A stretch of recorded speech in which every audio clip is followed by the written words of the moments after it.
Hello everybody, welcome to That's Football. I'm Mark Goldbridge. I'm a bit stressed. I've been chasing a bloody dog, deaf, old prat. It's not its fault, it's deaf. It's not its fault, it's old, but it's still a prat. Should have been live 10 minutes ago, and the dog's messed up the stream. I tell you what, you know, I've had back and forth with RSPCA. I've got to watch my words here, but surely it gets to a point where you can viably take it to a vet and say it's had a good innings. How's about we make an agreement? But anyway, I wouldn't do that. It's almost part of the family. But we're about ready to go for the start of the game, which is great because I'm actually looking forward to this game today. There's no two ways about it. Very, very, very much looking forward to it. How would you rate that dog out of 10? Under the age of 10, probably give it a good, strong 8. After the age of 10, I'll probably give it a 4. Below average performances for the last 5 years, if I'm being honest. Yeah, it's a bloody nightmare. You go out into the garden and look, I haven't got acres. I've got about 4 acres. So, no, I've got nowhere near that. But you're shouting the dog and you may as well be shouting, I'm a nonce. I'm a nonce! You know, because like it can't hear you. It just can't hear you. And I couldn't bloody find it. I went all the way around the back. I couldn't find it anywhere. And then I went round the back of the shed. Came back from round the back of the shed, and there it is in the garden. It wasn't there before. It's like a magic dog. But it's been below average for a while. Don't worry, if you were on the FIFA stream yesterday, I got in trouble for giving my grand's funeral a score out of 10. I don't care. I rank everything out of 10. It's a secret. It's not even a secret. I've probably told. If I've not told you before, then welcome to the brain of Bridge, because I absolutely do rank things out of 10. At the end of this stream, I'll give you the chat a mark out of 10.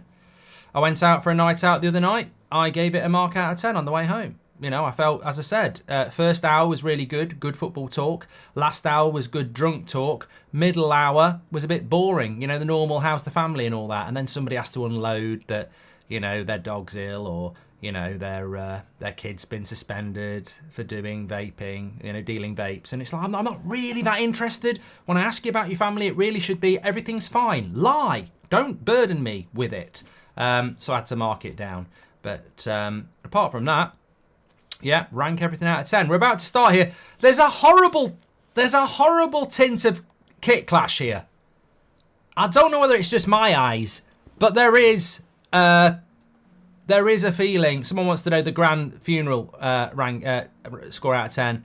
I will get into that in a minute, but I do feel there's a bit. It might just be the fact that Spurs kit is dreadful, but there is a feeling of kit clash going on here. This game's absolutely massive for both clubs. It's looking like top 4 will only be enough for the Champions League because English teams have absolutely fucked it.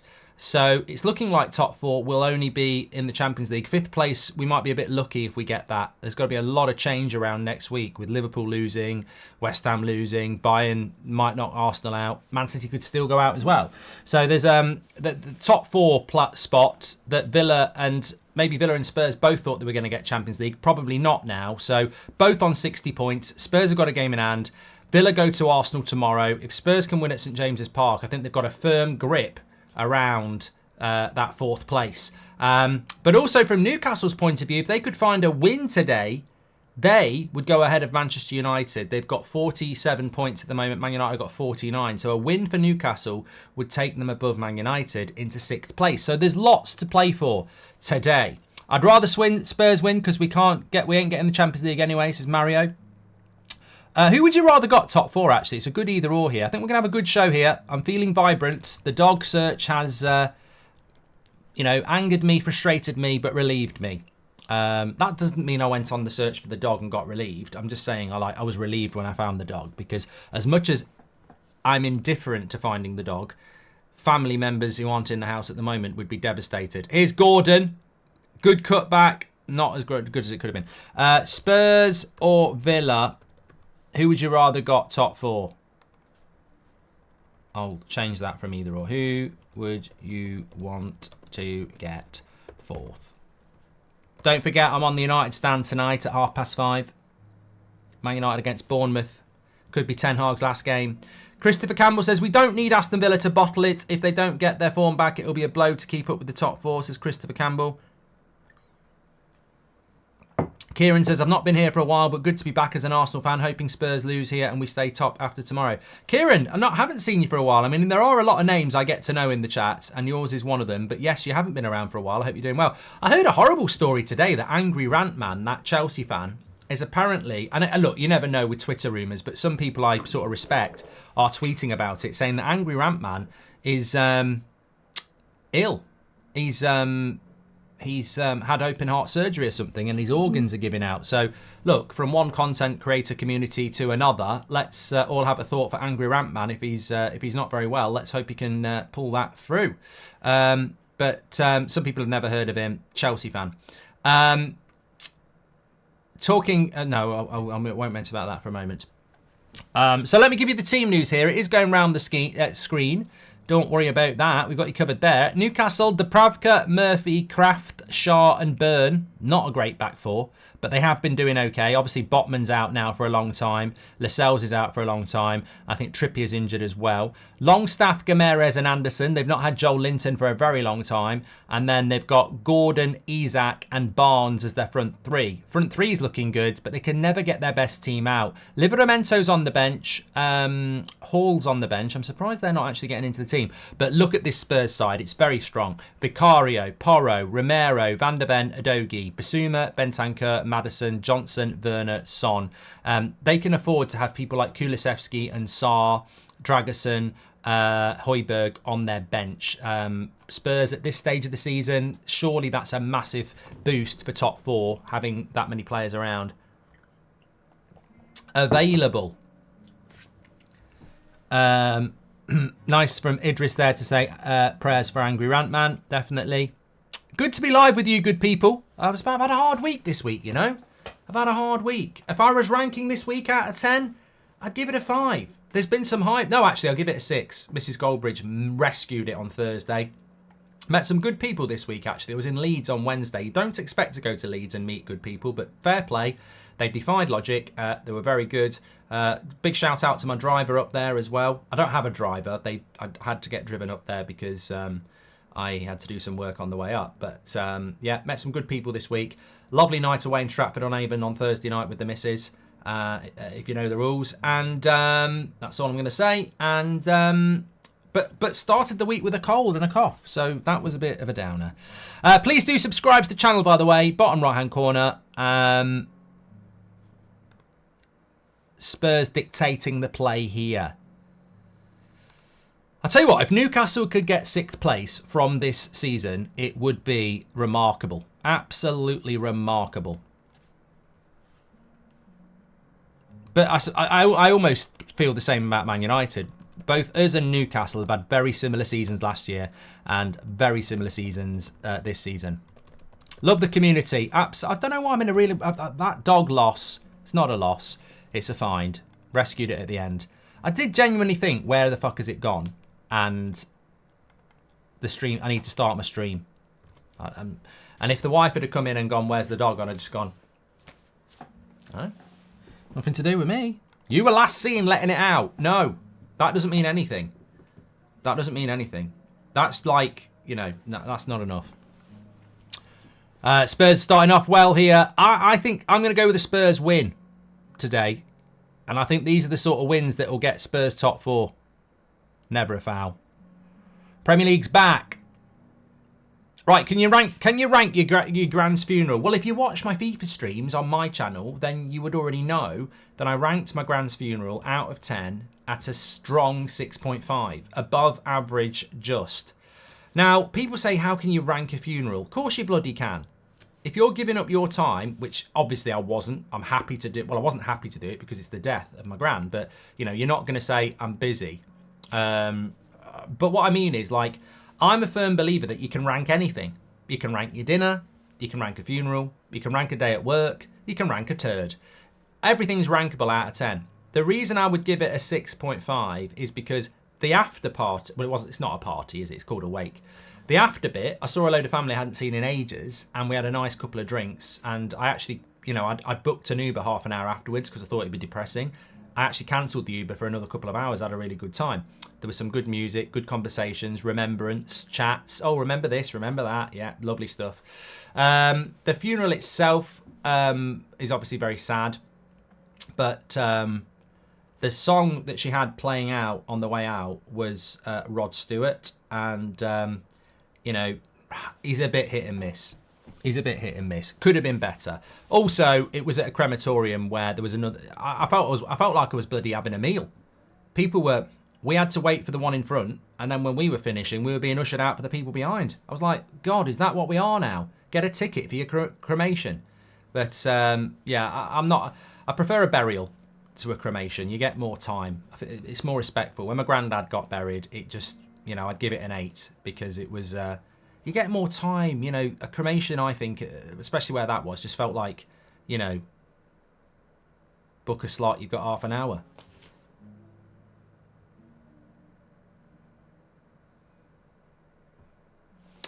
Do you think Howe's job will be in danger if they don't get Europe? Surely actually, tell you what, funny story. Well, depends whether you think it's funny or not. Let's see what happens with Newcastle here. Gordon's got a lovely ball. A lovely ball! Harvey Barnes! Oh, what a ball by Gordon. A great ball by Gordon. He crosses it across. And Harvey Barnes does quite well. There's a lot to do here. A lot. The ball is magnificent from Gordon. I think Harvey Barnes does okay. I mean, if they pull that off, that's a great goal. They got almost there. Almost there. Almost there, but no cigar. I'll go back to that funny funeral story in a minute, but we're here to watch the football. I got in trouble in the week. Happens she thinks I'm alright. Hold on a minute, what's going on here? Cross comes in. Ooh, it's nearly a goal. It's nearly a goal, but it's not. Bruno G. More like Gina G. Ooh, just a little bit more, and he scored there. Bouncing around the 6-yard box. He sticks his foot out. And Adogi... Oh, no, Basuma cleared it, actually. Linda Searle says she's 100% getting buried. Yeah, oh, she's talking about a funeral. I thought Saturday night, you know what? There was this woman who used to live in our village. Had a bit of a reputation, let's leave it at that. And when she used to get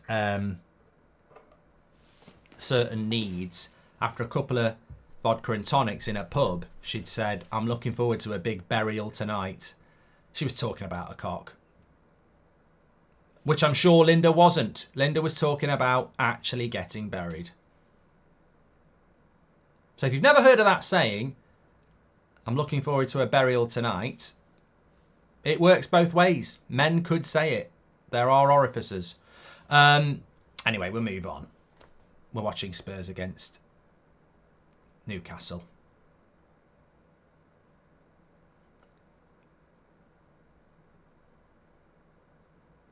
Do you think Bruno Guimaraes will be at Newcastle next season?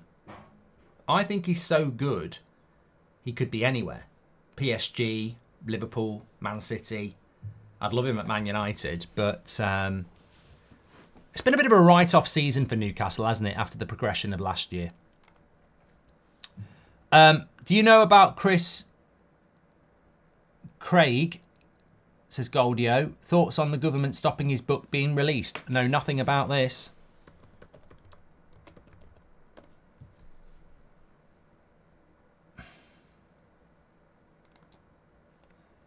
He's an SAS hero who fell victim to revenge porn. No, that's not it. Oh no, SAS hero banned from selling memoir. Okay, don't know much about that. Do you think Howe's job will be in danger if they don't get Europe? Surely the owners will want an improvement. Just keep an eye on Mourinho, CJ. What Newcastle decide to do next is never say never in football. Eddie Howe, I don't think, deserves the sack. I think I said at the start of the season on the Goldbridge Saves Football podcast with Will, I didn't see Eddie Howe in charge of Newcastle next season. So if I'm right, I'm right. But that was a prediction based on the plan that Newcastle have. Callum Wilson, Dan Burn, Sean Longstaff, and Eddie Howe can't be the vision of Newcastle's future, because it will just be like this. They want to compete at the highest level. I don't know whether they've got the money to do that at the moment. And also, I think the injuries, like Ten Hag, have been ridiculous. I mean, there's some weeks like this week where you just feel for Newcastle. It's very difficult. So I think he should stay, but I don't necessarily know that he will. Hi Mark, after Arsenal's game versus Bayern on Tuesday, I'm curious, do you think Arsenal go through? Look, I'm actually going to get a bit of breaking news here, Kieran. I don't normally do Europa League football watch-alongs, but on Thursday night, I'm doing a double header, Atalanta-Liverpool and Leverkusen-West Ham. Mainly because I really like Leverkusen this season, and I was watching a bit of it on Thursday out with the missus, and only about 20 minutes, but they looked good. And also, this is Klopp's last European game. We might witness something amazing. I don't think we will, but we might do. So I'm going to do a watch-along on Thursday. Wednesday night, obviously, it's Man City, Madrid, Arsenal, Bayern. I think Arsenal can do it, but they need to get them. When they played against Bayern the other night, they played with a European mentality where they're inexperienced. They need to play with their Premier League mentality. And if they do that, I think they've got a chance. So, yeah, that's my thoughts on that. Ronald says, that AI imagine if you on William Hill's video looked and sounded human, says Ronald. Well, it is me. I don't know what you're talking about. Thank you very much for the super chats, by the way. Newcastle making a game of it at the moment. I won't say fist. That might get some of you excited on a Saturday. I think fist is the sort of word you can use during the week, but if you mention it at the weekend, people start thinking about other stuff. Thoughts on the Dundee Regis pitch problem, says Ross McRae, Magician. Oh, is this about the game getting rearranged and stuff? Can't say I've been following it too much. Anyway, talking about funerals and ranking them out of 10, do it or don't do it. It's up to you. But this is a true story, right? I went to a funeral a couple of years ago. Not going to say who it was or anything like that. Let their family rest in peace. But this genuinely did happen. At the funeral, said to my mate, is such and such coming? He said, yeah. Such and such, this funeral was in Nottingham, such and such was originally from there, but now lives in London. And it was like a funeral at 1 o'clock, and it was like 10 to 1. And I said, well, where are they then? He said, well, I told him what time to be here. I'll give him a ring now. So he goes out, rings him up, and says, you'll never guess what I've done. What have you done? I said it was at 2 o'clock, not 1 o'clock. They're still 45 minutes away. And they said, do you think I can postpone the funeral? I said, absolutely not. This is going ahead. You're not going to get it changed. These people rock up. Well, it's all done. By the time they got there at 2 o'clock, funeral service, cremation, all gone. Like I said, half an hour in and out. That's what these places are like. They roll up to the wake. Oh my God. I just walked away. I was like, I'm not getting involved in this. He was like, come on, stick up for me. It's a genuine mistake. I says, mate, they know this person really well. You've told them 2 o'clock instead of 1 o'clock. They've missed the funeral. It's not like missing a film, come back tomorrow. They've missed the whole, this is what his hobbies were. It's going to really be missed. You know, stories that they're in. You fucked it up by telling them it's 2 o'clock. I just left it. I was like, I couldn't believe it. It's not one of those things that you can just go, sorry. Well, you have to, but they were fuming. You could see it in their face. They were absolutely fuming. Yeah, they missed the whole service. You know what he offered to do as well? He said, I was thinking about filming it for you, but I thought it'd be inappropriate. Ugh. Lesson in life, don't trust idiots. Anyway, let's get back to the game. Newcastle are in with Harvey Barnes. Should have been a foul on the edge of the box. Is it Oliver?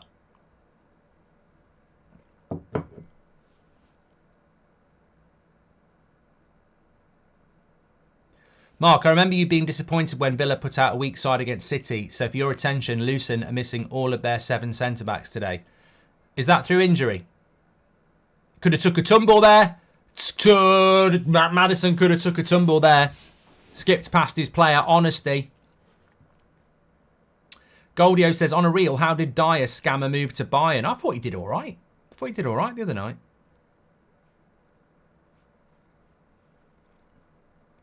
Oh, but going back to Man City, I mean, it's almost deliberate, isn't it? Oh, you've got a difficult game against Real Madrid. Don't worry, we'll give you Luton at home. Sheffield United were a bit busy. Arsenal, you're in a title race. We'll give you Villa at home. Yeah.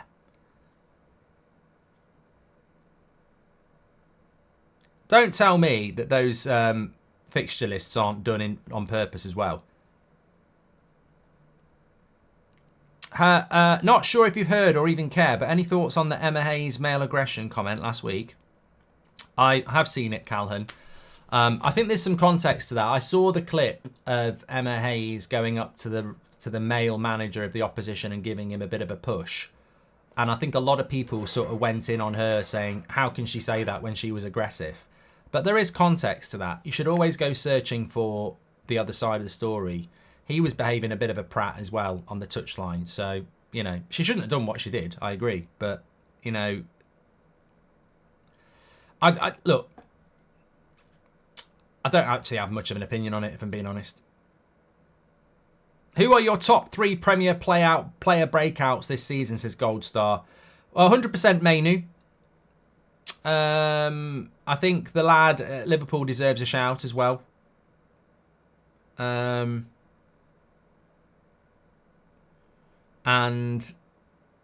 I'd like to say so. I'd like to give it to somebody who's not young, like somebody who's really broke out. So I think Vicario has done really, really well as well. Cole Palmer, of course, is somebody. Kudos has done very well as well. So a few good people coming in there.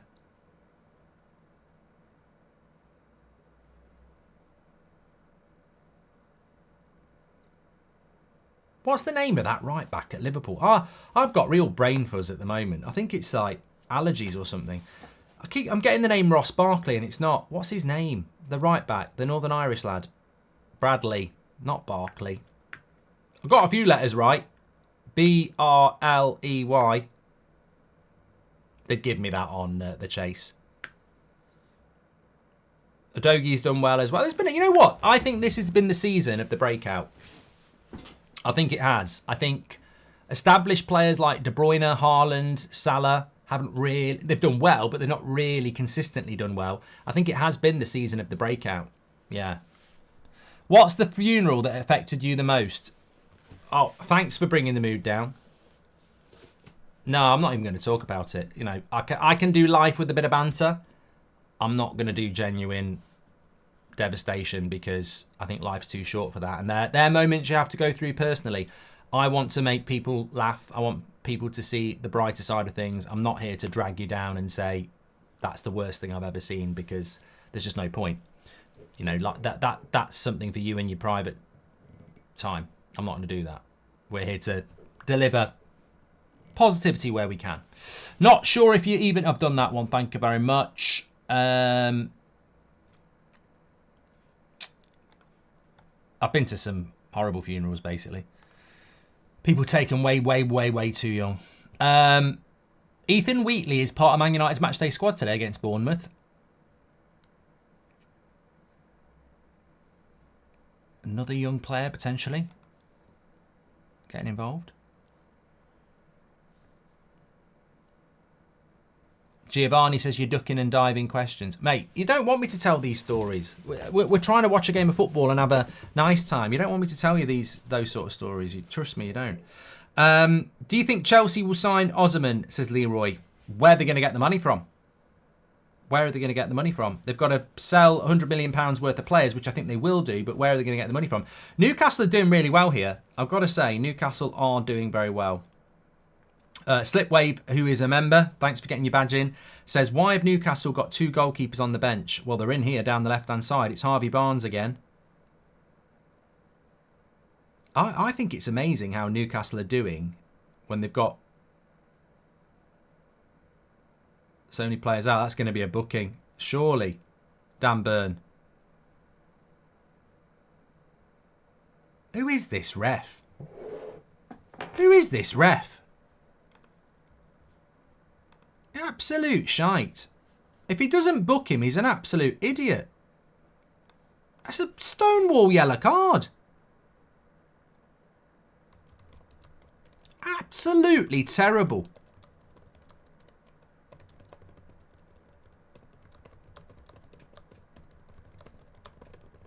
Making the rules up as they go along again.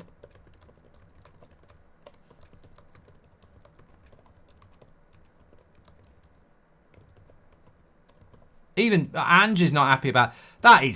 Who is this referee? He's a fucking idiot. I'm sorry. I've got no horse in the race, but that's a blatant yellow card. Like Newcastle are in a what? 3v3? Burn pulls him down on the halfway line. It's a Man City foul, that. That's a typical, we're in trouble, make the foul early. Terrible. Tim Robinson. Dim Robinson. Tim Nice, but Dim Robinson. Bloody idiot. Start, bench, sell. Nico Williams, Endrick or Yamal. I'd sell Williams. I would... I've not seen enough of Endrick, so I would bench Endrick and I would start Yamal. I mean, I'm doing that just based off what I've seen. But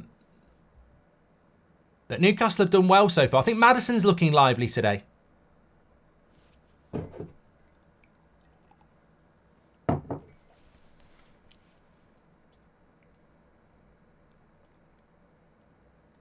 Do you think Arsenal will drop points? I think Arsenal, if you listen to the podcast, I think Arsenal will be back in Premier League form tomorrow. We're doing a watch-along for it. I think they'll win 2 or 3-0. I think Villa are going to struggle. Put a lot of effort into the game against Lille on Thursday night, Aston Villa, and I think they're going to struggle. I think Arsenal will look to get that game won in the first half an hour. I think they'll come out like a train, and I think that'll be problematic because, of course, Villa want to win the Conference League, and you look at the last 8 teams in that: Olympiacos, Fenerbahce, Victoria Pleasant, Fiorentina, Aston Villa, Lille, and then Club Brugge and PAOK. And Villa are the favourites, so I think they're going to go all out for that. The thing is, should they be going all out for top 4? Probably, but they've got some tough games. Look, the team he picked as well on Thursday night: Martinez, Konza, Carlos, Torres, Digne, Bailey, Tillemans, Louise, Rogers, and McGinn and Watkins. He went very strong. So I think Villa, I mean, okay, it is Emery against his old club, but I think Arsenal will be too strong for them, really. Maddison should have got a yellow 3 minutes ago, says Ronnie.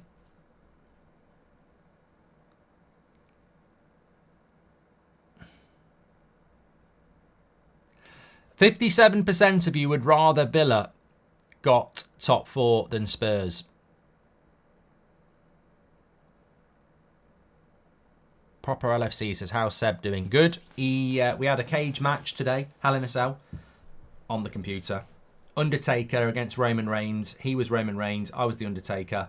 It ended up being a 5-star game. You know, like the match gets rated the longer it goes on. I tombstoned him twice and he got up. He battered the crap out of me. He put me through the top of the cell and he beat me.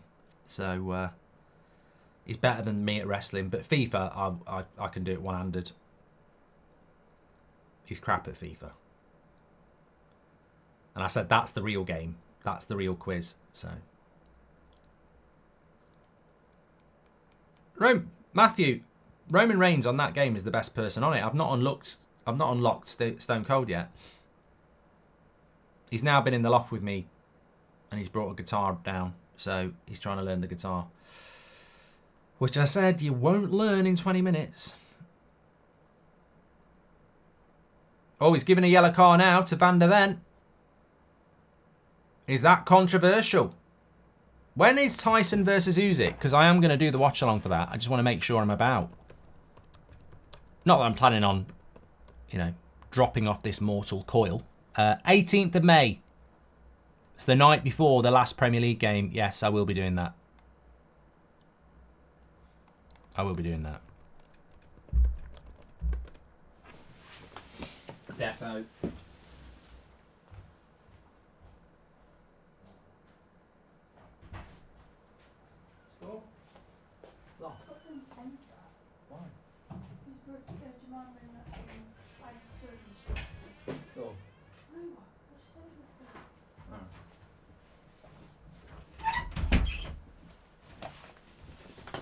Yeah, I'll definitely do that.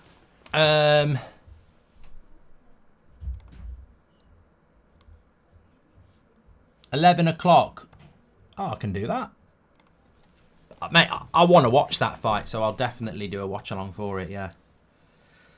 Van der Ven got booked. Don't know whether he deserved it. I've got another either or for you, actually. I'm intrigued by this. Who is winning the league? Arsenal, City. It's a three-way. It's a threesome.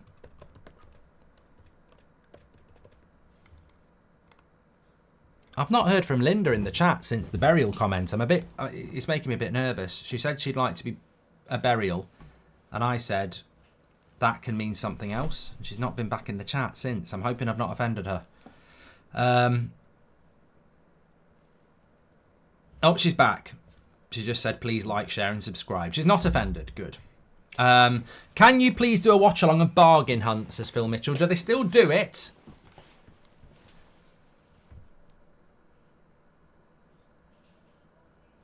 Oh, Luton are going down, Riley. I mean, even after today, if you go here,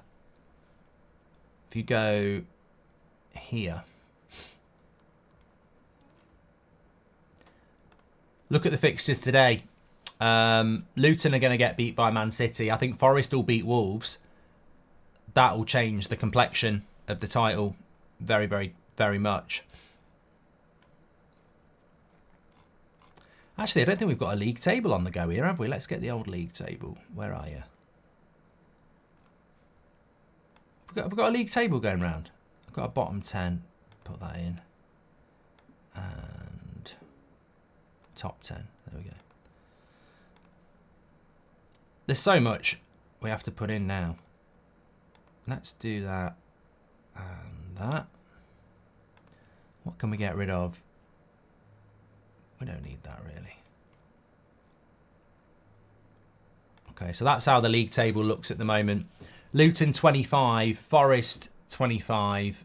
I mean, Luton have got a chance. I just don't. Whoever kicks into, I mean, look at Everton with the points deduction again, but they have got a game in hand. I think whoever gets into, you know, there's always relegation teams that.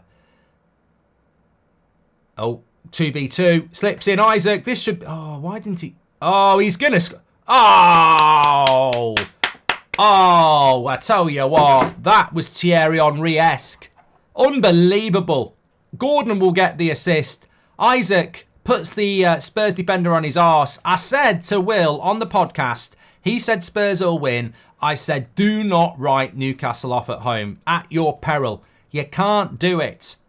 You can't do it. You can't write them off. And it's an absolutely fantastic goal by Isaac. The way that he did it was just magnificent. It's just pure composure.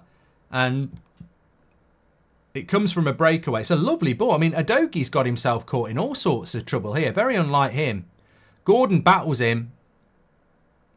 He's going to be onside. I think he's going to be onside.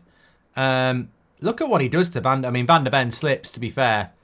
But that is a very, very good finish by Isaac. And lovely goal. Again, we talk about Bruno G. What about Isaac?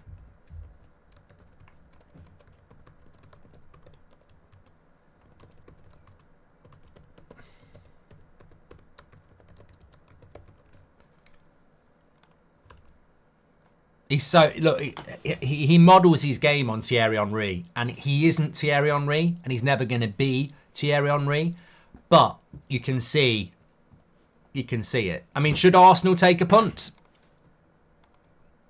It could be two. It is! Oh my God, what's going on? It's Anthony Gordon. What's going on? Even the cameras haven't seen it. This is incredible, people. It's Anthony Gordon. And remember, I put Anthony Gordon in my team of the season and I got loads of shit for it. If you watch Newcastle this season, the kid's unbelievable. I questioned what they did last year in signing him. Newcastle haven't been very good this season, but this lad's been immense. Work rate, look at this again. Look at the work rate. He's got to go to the Euros. He's got to go to the Euros. Hard work. Terrible back pass by Porro. Cuts inside.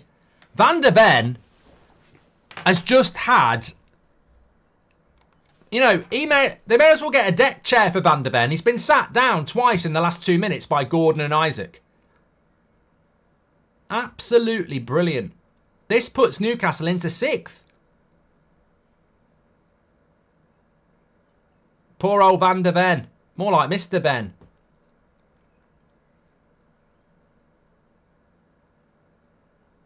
Van der Ven's having a bloody nightmare.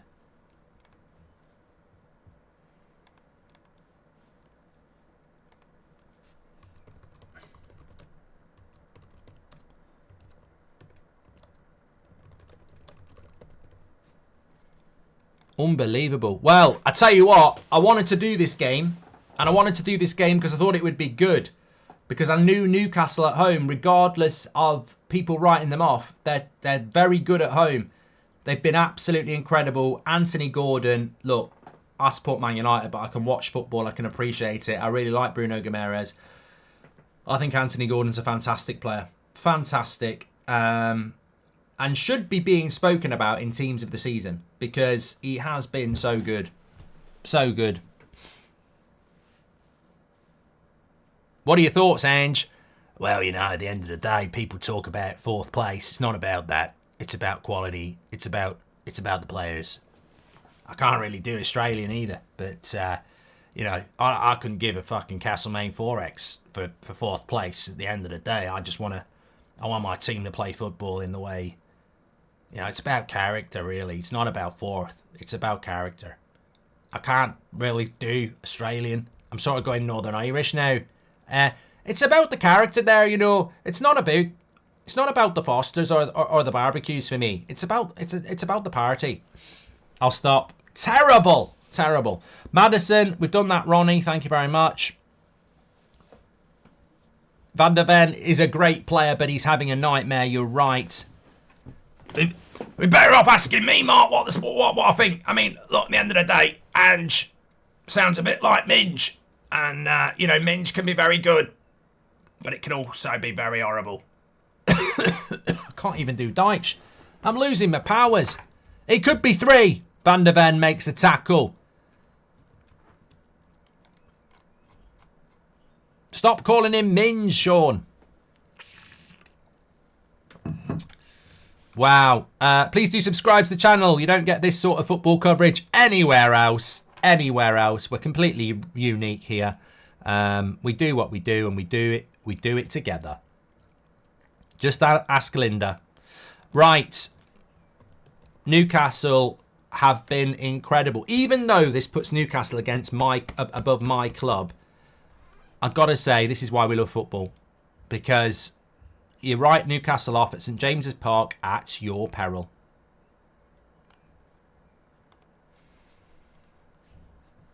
They've been absolutely fantastic.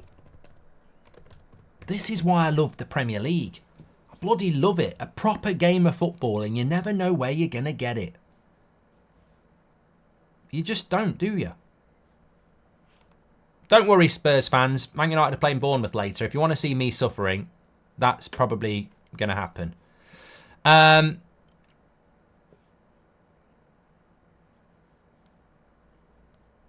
blame the kit. It's a horrible kit.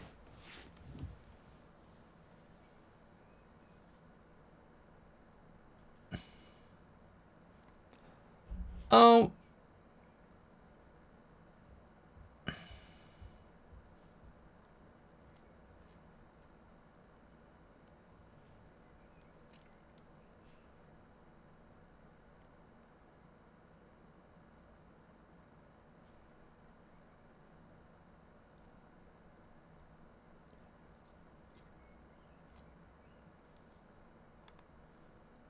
I want the stats. Sorry, I'd gone a bit quiet there. I'm looking at the stats. Make sure you download OneFootball. Links in the video description, or you can scan the QR code in the top right-hand corner. Newcastle have had 34% possession. Spurs have had 66. They've had no shots on target. Newcastle have had 2. They've scored with both. This is Newcastle. I'm not saying that Eddie Howe's football is great to watch, but it's very impactful, and it's very effective. And what Eddie, a lot of people will say to me, why is it Eddie Howe can get performances, and this needs clipping because this is for understanding football on a different level. Why is it you say don't write Newcastle off against Spurs when they've got an injury crisis, but with Man United you wouldn't say that? And it's basically because of this. You're dealing with two completely different entities. Newcastle and Eddie Howe have purposely bought in players with big mentalities from smaller clubs. Harvey Barnes, Gordon, Byrne, Botman, Van der Ven. They bring Bruno Guimaraes. They bring these players in who are hungry, consistent players who want to make a step up. So even when things are against them, you know you're going to get 7, 8 out of 10. At Man United, we've got players who are on stupid money, who are bought for stupid money, and aren't mentality players. So when the going gets tough, Man United are going to struggle. But when the going gets tough for Newcastle, in a way, they're better because they work better as underdogs because they are that type of player. They are underdog players and they really thrive with it. So it's not that Eddie Howe's a better coach than Ten Hag or Mourinho or any other Man United manager that's failed.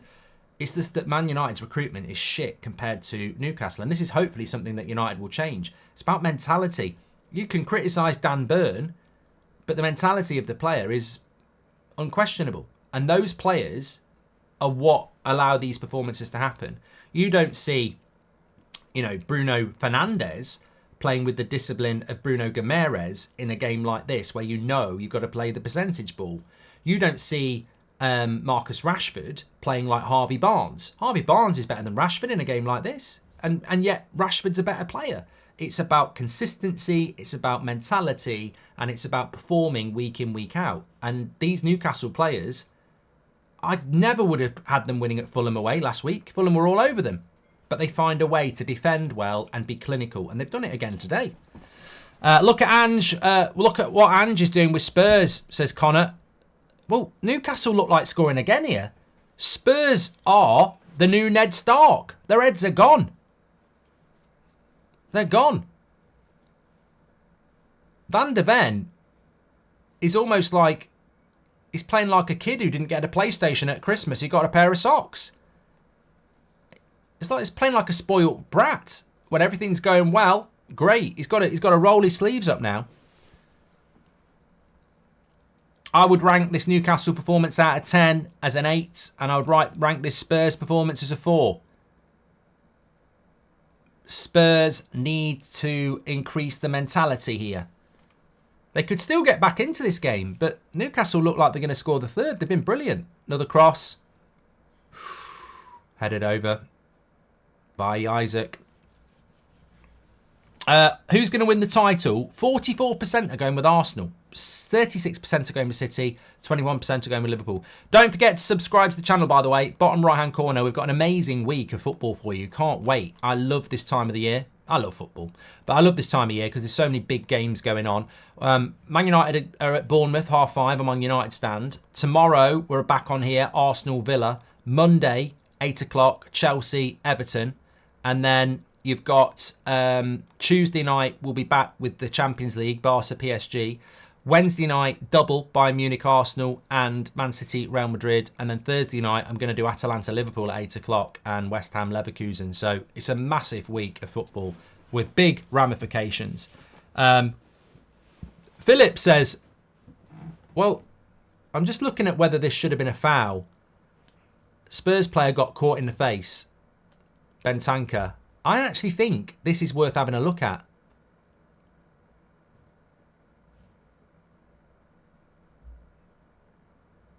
I think that's a foul. Oh, no. Dan Burn gets the ball. You know what? His foot is high and Bentancur goes for it. I mean, I think if that happens on the halfway line, you probably get a foul. But if they give a foul there, they've probably got to send him off. So I wouldn't do anything about that. Look, people will say you're a hypocrite, Mark. But, you know, there are fouls that take place on the halfway line that you can give. And there are fouls that take place as the last man. And Dan Burn kicks the ball. It's a high foot, but he does kick the ball.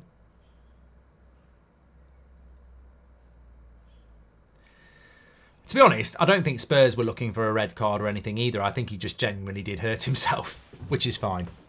Oh, it's not fine that he hurt himself.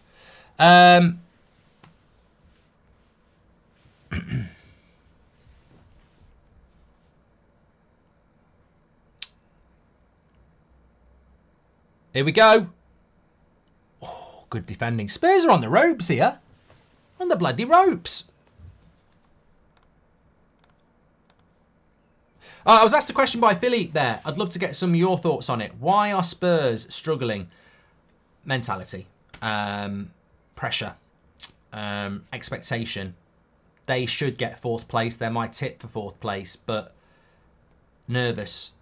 You know, when you're playing with low expectation. I said my prediction at the start of the season was that Spurs wouldn't get top 8. Not because I thought they'd be shit, because I was like, well, you've got Liverpool, Man City, Arsenal, Man United, Newcastle, Chelsea, probably Brighton. You know, there's 7 or 8 teams that I thought would have a better season than Spurs, who I couldn't predict. They've been brilliant this year. But it's easy to be brilliant when no one expects anything from you. Even in November and December, people wrote them off because they had so many injuries. Now, and for the last few weeks, people have said Spurs should get 4th place. Well, it's gone from low expectation and praise to you should get 4th place. And you know, that's a different type of pressure for Spurs. And in this Premier League season, there's very few teams that you go and play away from home that you can go, yeah, that'll be easy. Like Bournemouth's going to be a horrible game for Man United. They're a good team. Bournemouth at home are a good team. They're well organised.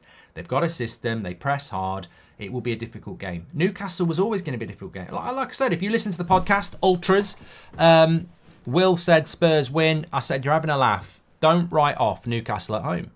They're just fanatical, big crowd, always pumped up. A good team goes to Newcastle and wins because it's difficult. Unless you catch them on a bad day. And you're not going to catch Newcastle on a bad day if you're a big club. And Spurs is a big game for them. Plus, they're trying to get in the top 6.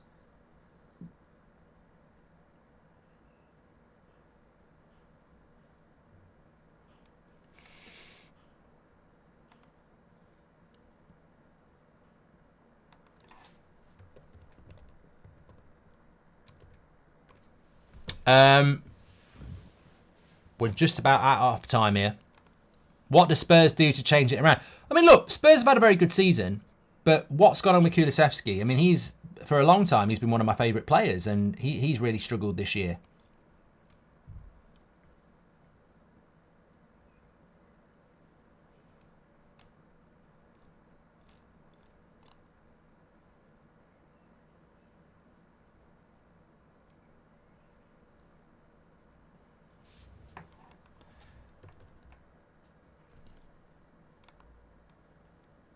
But since it's been 2-0, the worrying thing I would say about Spurs is that they've really looked like conceding again and again and again.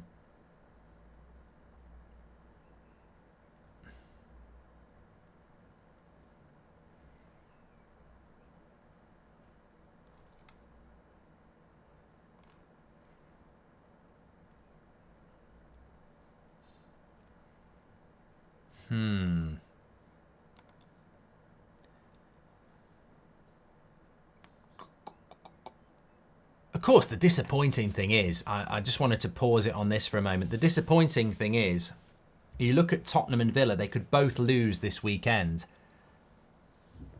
There was an opportunity there. There was an opportunity there for a Man United or a Newcastle or somebody to really put a bit of pressure on them, I think. But it's sort of dead below 5th, really. Because I think Villa will lose tomorrow as well. Tottenham are going to have to pull off something remarkable here. Half time, they look like their heads have gone completely. Let's be fair. Give us your thoughts on that. Very interesting game. Things you'd like me to rank out of 10 as well. I've already done funerals. You can do it. You can rank anything out of 10. What's going wrong with Spurs? But you know what? I think with Spurs as well, they were losing to Luton. There's been a lot of home games for Spurs over the last few weeks where they've had to rely on the home crowd, really. You know, they've had to come back from behind. They've not been cooking for a while, Spurs. And when you look at the next few games that they've got, they should look. It's going to be Spurs or Villa for top 4, and Spurs should do it. But they're both sort of limping at the moment. Spurs' next game is Arsenal, a week on Sunday, which is just massive. I'm sure they'll be up for that. Then they've got to go to Chelsea. Then they've got to go to Anfield. They've got to go to Man City as well. I mean, Spurs could end up losing 3 or 4 more games. There's some tough games there. There are some tough games there for them. But if I was Ange at half time, I'd be saying, look, I'm not going to do the Australian thing. I'd be saying, look at our team and look at their team, and they're dominating us and they deserve to be 2-0 in front. Like, you want to play Champions League football, what do you think is going to happen next year when you're playing Real Madrid or Milan in Milan or whatever like that? You're going to face these sort of tests. You can't buckle under the pressure.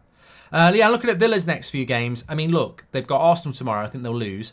Then they've got Lille, but then they've got Bournemouth at home, Chelsea at home, Brighton away, Liverpool at home, and Palace away. So I think Villa might have the better running, to be honest with you. I love this league, says Punet. Exactly. It's so good. It's so good. It's so good. And fair play to Newcastle. Start bench style atmospheres, Old Trafford, Anfield or St James's Park. Well, you can't put Old Trafford in there. I'm a Man United fan. I'm always going to say that's the starter.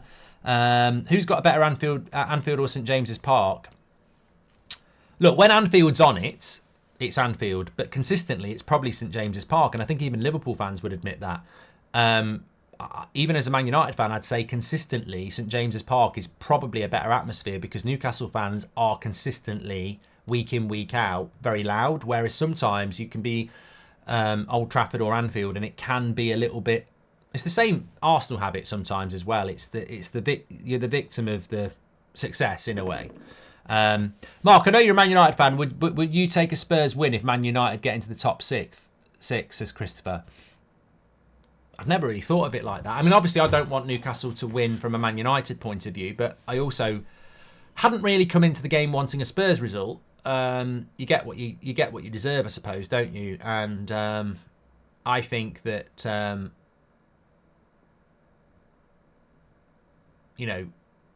I shouldn't need Spurs to beat Newcastle. They should want to do it themselves. Yeah. Could you rank your three trophy designs in football from any country? Don't know what that means, Growan. Rank your top 3 trophy designs. I'm not interested in trophies enough to know what other trophies look like. Premier League isn't punishing City as the UK needs the oil, says Colin. Do you think Ineos are looking at Southgate only because they know most of these United players can only play that brand of football? Short term, but thoughts. Could be a good point, Nabin, as well. Matthias says, appreciate the work ethic, but make sure to rest and not to overwork. Love the channel and your work, but health always comes first. Thank you, Matthias. Thank you very much. I had a lovely night in Stratford on Thursday. You're right. It's good to get a break. Connor says, look what Ange is doing with Spurs. Look, a lot of people are talking about this in the chat. What are your thoughts on Spurs? What is going wrong with Spurs at the moment? Well, they're losing 2-0 to Newcastle. Comprehensively deserved. Look, Spurs haven't got the injury problems that Newcastle have got. But this is welcome to the Premier League. This is what happens week in, week out. If you don't go and fight, then your quality won't shine through. And Spurs strike me as a team that have come into this game expecting to dominate because they've got the stronger 11 and the stronger bench. But Newcastle's motivation will be very different. In the dressing room and all week, Eddie Howe will say, look, they're going to come up here and they're going to fancy it. They're going to dominate us. We've got to work harder than them. And they have worked harder, and that's allowed the opportunities for quality players like Gordon and Isaac to make a difference. But the Gordon goal just comes from work ethic. You know, chase down the goalkeeper, put pressure on Porro. Porro's back pass, Gordon's in. So, look, it's about chasing those lost causes in football. Like, so simple. I used to do it. You know, it's like, have you ever played like World Cup where someone's in goal and you and your mates are playing, the ball goes flying wide and the goalkeeper can't be asked to get it, so he says play on. Who's the one who runs and gets the ball? I used to run and get the ball because I've got the ball then. I'm in possession of the ball. Like, that's just basics. That's mentality. And Newcastle will chase those lost causes. Spurs have got to put some effort in now. They're not going to get back into this game on quality. They've got to get back into this game on effort, because at the moment, Newcastle are up there and Spurs are down there. The weird thing is, when you look at the starting 11s, Spurs are up there and Newcastle are down there, and it just goes to show you this is a problem at Man United all the time. If you don't match the opposition for effort and work rate, your quality will never shine through. And that's what Newcastle... That's why, when we were on the podcast, Goldbridge Saves Football, check it out on Spotify. You can watch the full video on here as well. Will was like, I'm going to go with a Spurs win. I said, Newcastle, don't write them off at home. Don't write them off at home. Apart from City and Arsenal, next season, Joel Linton, Tonali and Bruno, third best midfield in the Premier League, surely, says Cameron. Well, yes and no. Do you genuinely think that Joel Linton, Tonali and Bruno will be at Newcastle next season? Because I'm not so sure. Newcastle are struggling with FFP. And to deal with FFP, you gotta make some P or P's. And the only way you're gonna make P's is by selling players. And I wouldn't be surprised if they looked at it and they went, Tonali, Joel Linton, let's sell Bruno Guimaraes. If they can keep them all together, yeah, very, very good midfield three. Niki says, the race for fourth has historically been between the best of the inconsistent teams. Now fifth is in play. There are more surprises to come this season. I don't think so, Niki. I really don't. I think there's no way that Newcastle are going to close a 10-point gap with 6 games to go. There's no way United are going to close an 11-point gap with 7 points to go. The rule of thumb, and I remember Sir Alex Ferguson saying this, is when you're looking at closing a gap, if you're 7 points behind somebody with 7 games to go, it's very difficult, but it's doable. When it goes above that, forget about it. Because making a point a game on a team is very, very difficult. And yeah, it'll be Villa and Spurs. One of those gets fourth. But I don't think fifth place is going to get Champions League football unless we get some big results next week. I think Arsenal would need to beat Bayern. Man City would need to beat Madrid. And then you've still got a chance. But if one of them go out and then West Ham and Liverpool go out, I think we're in trouble for getting fifth place. It might, as Roland says, it might not be in play after Thursday. I don't know how it works, but you'd need to get at least 2 through to have a chance out of those 4. And it ain't looking good, bruv. Can Spurs come back into it? Armin, thank you very much for your super chat. Can Spurs come back into it? Look, 2-0 in football is always doable. Always doable. You get one back, the home crowd gets a bit nervy. That's if I was Ainge, I'd be saying, look, well, there is a way back into this game. We've got to score the first goal. But Spurs can't be any worse. I mean, Van der Ven's been brilliant this season, but that's comfortably his worst game for Spurs, I think. Teague says, our players started drinking their own bathwater before the Fulham game. Today is no different. I hope Angie's baking them right now. Not acceptable. Not very happy. And Marvin says, I'm a West Ham fan, but Tottenham will come back in the second half. There you go. Oh, God. Don't tuck your jumper in your jeans. Oh, my God. That's a low. And it's accidental. Oh, my God. Who? How? What? Let me sort myself out. How has that happened? Like a bloody cowboy. Not a cowboy. More like a bloody...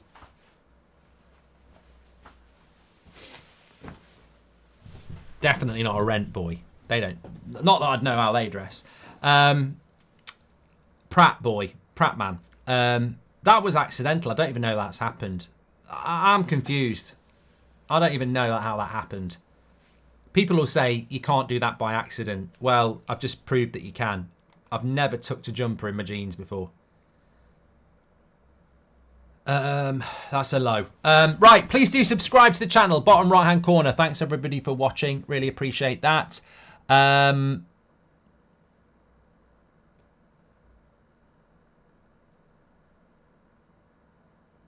you think West Ham can come back against Leverkusen? Nah.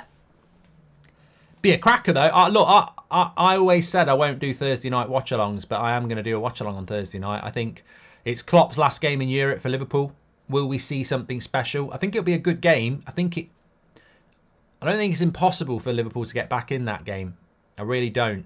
And I think they might get close. I still think they'll go out. West Ham Leverkusen? Who knows? I'm looking forward to it. Man United are in 7th now, Mark. Yes, they are. Yes, they are. But look, Man United haven't won a game in their last 3. We've took 2 points from 9. You can't just hold on to 6th points. You can't hold on to, quite rightly as well, you can't hold on to 6th place when you're taking 2 points from 9. United need to start winning. Matt says, I don't understand how Liverpool fans and the media complain about 3 points when teams like Wolves and West Ham have lost about 9 to 12 points due to VAR, says Matt. Well, no, 2 wrongs don't make a right, mate. I think Wolves have been treated terribly. Disgusting. And you make a good point, Matt, because actually that Wolves goal that wasn't given last week, who's talking about it now? This is the tactics of the PGMOL. We are shit. We know we're shit, but do jack shit about it. Just let people moan and then they'll forget about it. And that's the tactic, isn't it? But Liverpool fans have got a right to moan because looking at that league table, last kick of the game, it's a penalty against Man City. You score that penalty, City are out the title race. So, Wolves have been robbed, but let's not forget this title race has lost its integrity as well. Cracking game of football, really enjoying it. Don't forget we've got Villa tomorrow at Arsenal as a watch along, and also tonight at 5:30 on the United stand. It's Ten Hag, Man United against Bournemouth, and I don't think he can afford to lose it. I think if he did, the pressure would become unbearable, if I'm being honest.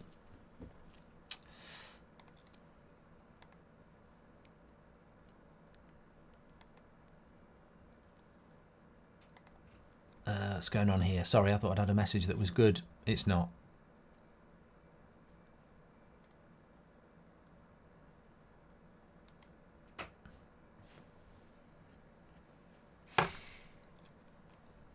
But yeah, no, it is true. I think Eddie Howe has done a very good job with Newcastle this year, considering all the injuries.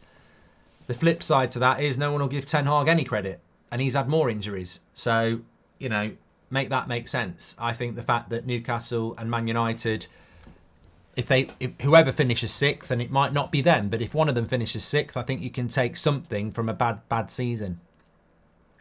King says, what have you eaten today? What have I eaten today?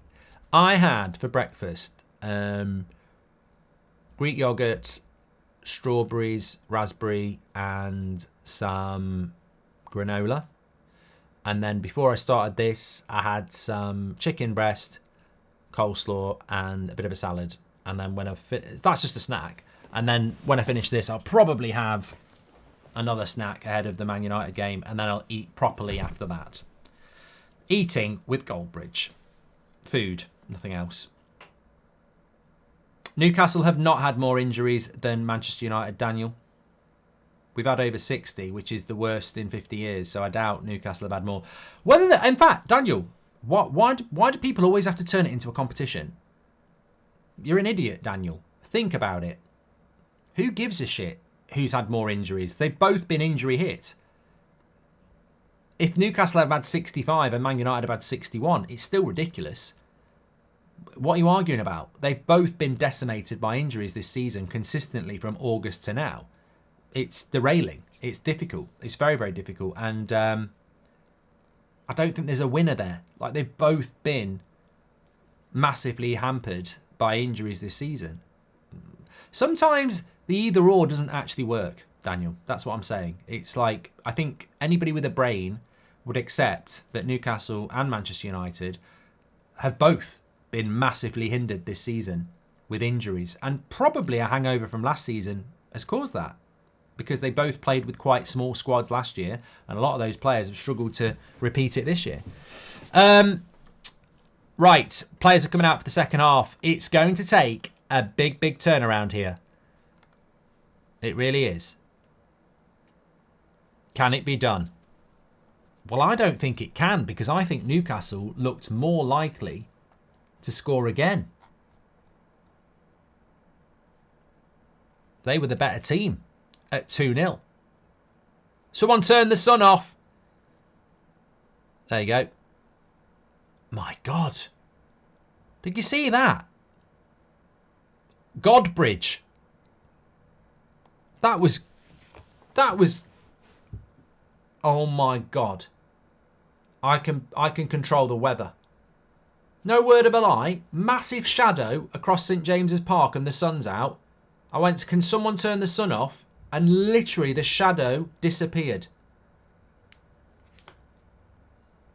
Wow. Some will say it was just pure luck, but come on. That means the very second I said that, a cloud came up and covered up the sun. You're witnessing greatness here. You know what I was thinking the other day though? I was in the shower. I was brushing my teeth in the living room, bathroom, and while I was brushing my teeth, I'd put the toothpaste down flat, and it suddenly just fell forward. And I looked at it and went, no, it wasn't on the slant. That shouldn't have happened. And then I thought, imagine if I'd moved it like a Jedi. And then I thought, imagine if you were the only person in the world that had that power. Bloody love it.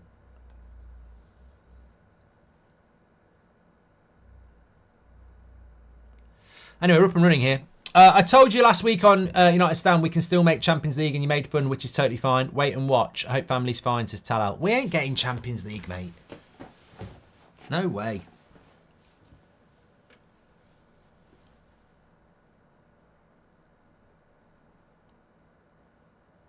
Why is he booking Basuma for that? I've got to look at that again. It just looked like a pure 50-50.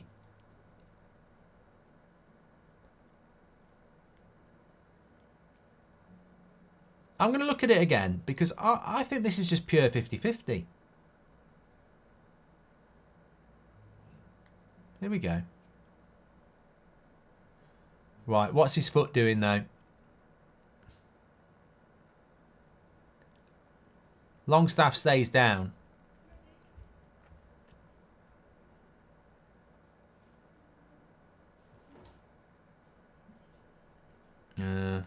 There's I think the fact that Longstaff gets hurt.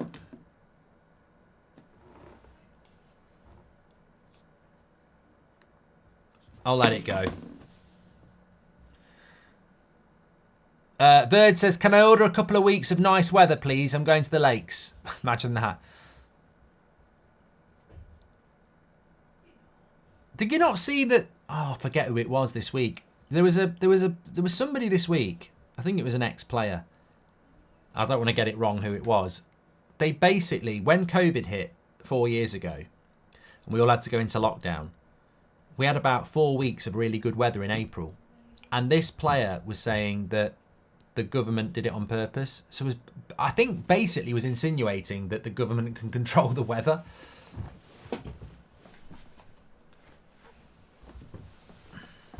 Would you fight at Misfits? No. No. I mean, look, if you really want to do that thing, fair play. Don't really understand it. Apparently it was Letitia. Time is not off. It's exactly second to what I'm watching.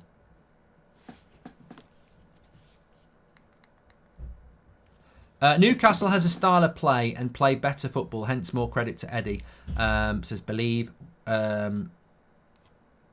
I've already explained why, mate. I'm not really going to go back over it. I know you're anti-Ten Hag, but I'm not.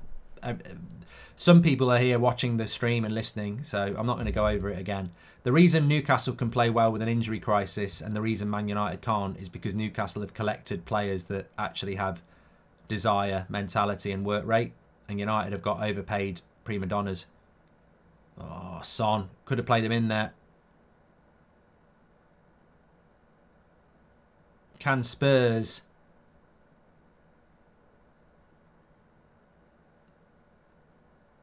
There's no doubt Spurs have got better players on this pitch, but they've got to want it.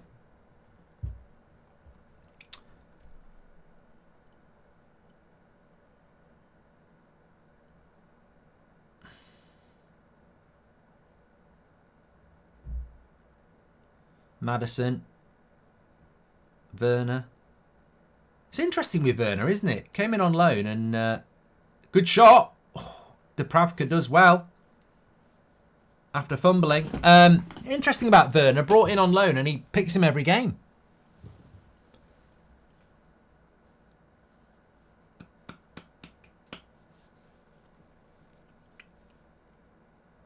Are you going to do watch-alongs for 3 o'clock games? No, Callum, because I'm live with the United stand at 5. I don't think 3 o'clock games are very good. Man City are going to beat Luton. Forest Wolves will be boring as shit. This could be 3. Oh my God. What is going on? This is going to be game over. 3-0.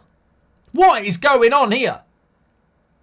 I mean, for God's sake, this is embarrassing. I mean, it's brilliant for Newcastle, but what the fuck are Spurs doing?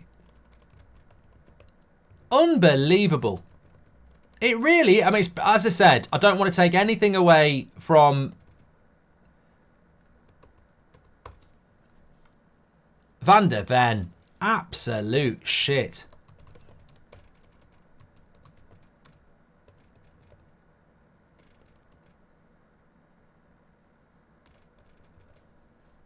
I mean, I don't think he could have a worse game for Spurs. If you were watching Van der Ven now, and this was his debut, you'd say he's probably the worst Premier League signing ever. He's been absolutely... It's like Vidic against Torres that game. He's just absolutely got in his head. Destroyed him. I mean, that's just a ball over the top and a halfway line sprint. Fucking hell. Unbelievable.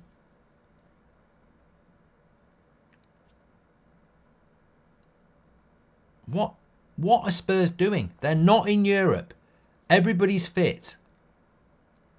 All week to train. Mad. Absolutely mad.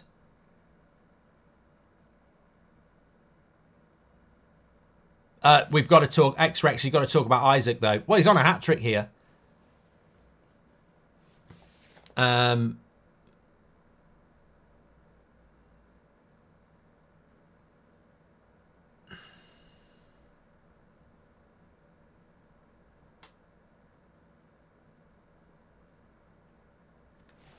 Very surprising. Very surprising. Just on a side note, by the way, Newcastle's goal difference is amazing. Considering where they've been, they've got a goal difference of 16. Like nobody below them is even in double figures. They're only 1 goal behind Spurs for goal difference and Aston Villa now.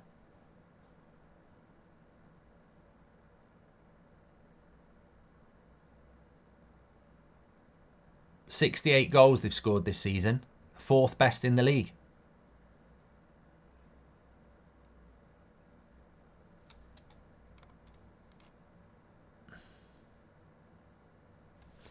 Well, they're doing Villa a favour here. Newcastle saying could be a penalty here. Never. Never. Hands behind the back. Never going to get given. Spurs did make a change at half-time as well. I've just noticed that Emerson Royale's on. I mean, I think he's absolute shite, by the way. But he came on for Porro at 49 minutes. So I don't know whether Porro injured or not. But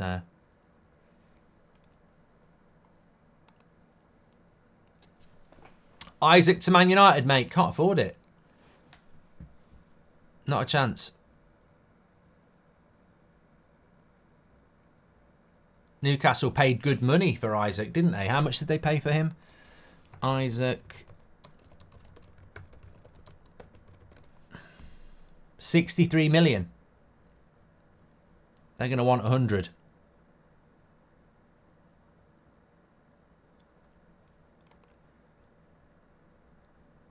I don't think he'll leave Newcastle because I don't think anybody can afford him.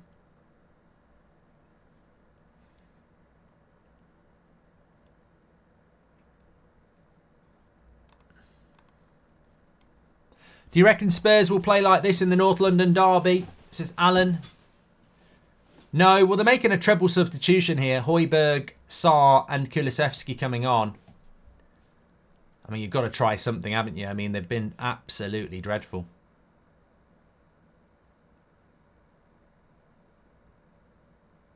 Trying to play out from the back here.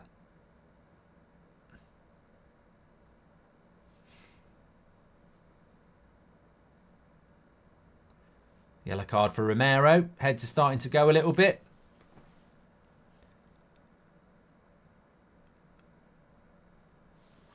I don't actually think that was a yellow card, to be fair.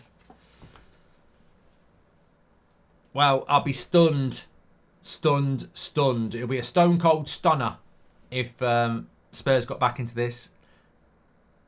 Can you do ASMR videos eating fast food, says Guy? Well, one, I don't think people want that. And two, I don't really eat fast food, so those days are sort of behind me now. I'd throw up if I had a McDonald's. I just don't like it. I haven't had a McDonald's in about 5 years. I don't. There's no aspect of my favourite part of a McDonald's is probably the milkshake. Oh God, nearly a goal again. Isaac was nearly there for a hat trick. Cross came in, glanced it off his head. He would have been offside anyway.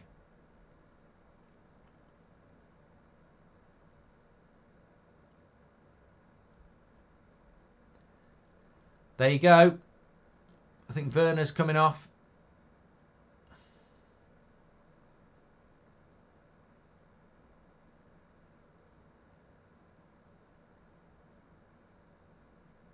Bentancur, bad game for him.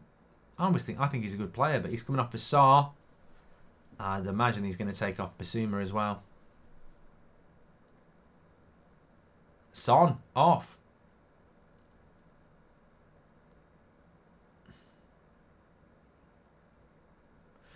I'll tell you what. I'll give Ange his credit there.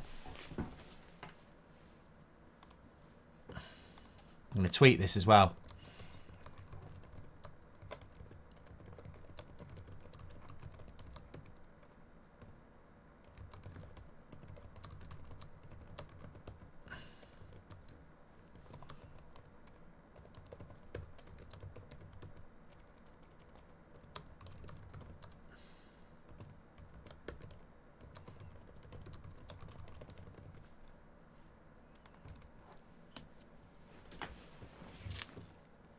What's your thoughts on Newcastle this season? Have we been unlucky or are we bottling it? Says Newcastle fan 372.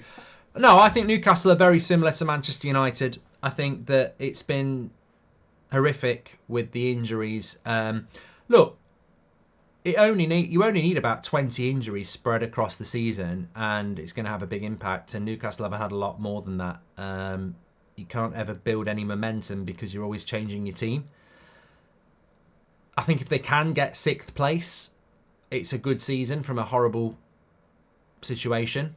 Look, the bottom line is, I know Newcastle are wiping their arse with Spurs here, but Spurs and Villa have been better than everybody else, apart from Arsenal, Liverpool and Man City. The league doesn't lie. But I think if Newcastle had had a few less injuries, they'd be higher up the league. I watched Newcastle play Man United just before Christmas. They only beat us 1-0. They played really well.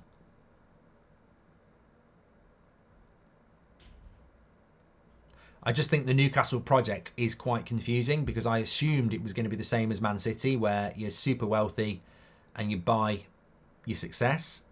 But obviously, financial fair play has decided to have teeth. So Newcastle can't spend what they don't earn. Therefore, how do you be successful? It's a longer path where you can't afford to make expensive mistakes. Afternoon, Mark. Did you hear about when Paul McCartney had the clouds removed to play Good Day Sunshine at a concert? How do you do that? Can that be done? Can that actually be done? Holes. Isaac on a late charge for golden boot, says T-Math. You know what? You've just reminded me of something I wanted to bring in, but I think we're going to talk about it on the podcast next week. But top goal scorers in the Premier League at the moment looks like this. You've got Erling Haaland, who's got 19. Hold on a minute. What a greedy twat. Who was that? Johnson. What are you shooting from 35 yards out when you can slip a player in and you're 3-0 down? This is Man United vibes. Look at this. He's got runners all over the place. He shoots. Erling Haaland's got 19. Ollie Watkins has got 18. Isaac's got 17. And Salah's got 17. And I think they're the real contenders. Cole Palmer's got 16, but I can't really see him winning it. Solanke's got 16. I mean, a hat-trick tonight changes it, doesn't it? I think Haaland will win it because he's in the team that he's going to score, isn't he? But Isaac or Watkins winning it would be great to see. Maddison, yellow card. Ange can take his captain off, but Ten Hag won't. I literally tweeted it, mate. Coincidence that Ange is dressed for a funeral, says Blue Yays. Maddison could have got a red there. He could have got a red there, you know. I'm thinking Jimenez for Fulham against Newcastle.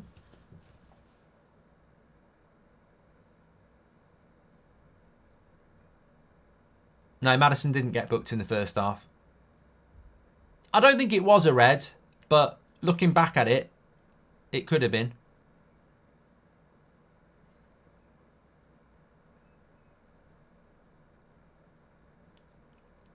As Jonas says, you could argue that's a red. Yeah, that's what I'm saying. I think, his foot's up, it's high, he catches the player, he doesn't get the ball. I think in a different type of game, that could have been given. Lovely play by Anderson there.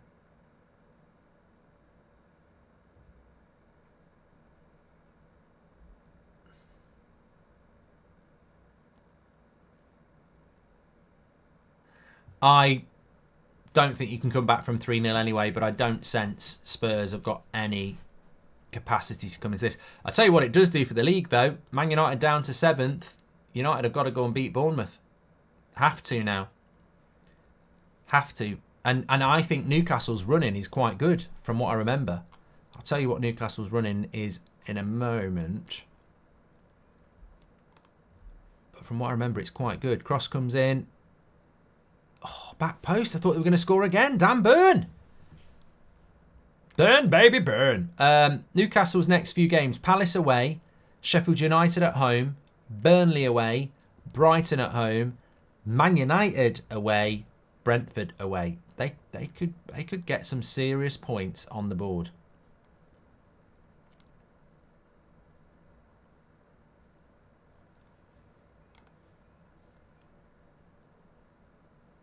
Do you think we'll get Conference League, says Sati?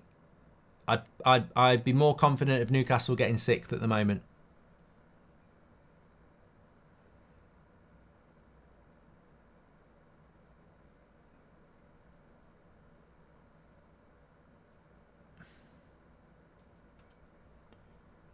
But look, you can hope. I don't want to be in the Conference League. I draw the line with the Conference League. I'd rather not be in Europe. I think the Europa League, there is a financial benefit and the tournament is at least competitive. The Conference League can fuck off. It's terrible. It gets to the point where you just don't want to be in it.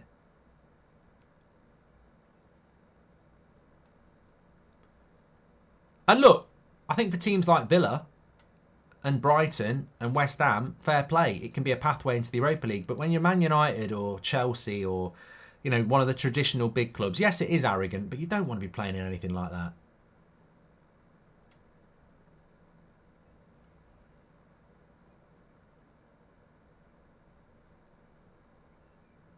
But I still think United had won it because at least it's a little bit of an earner.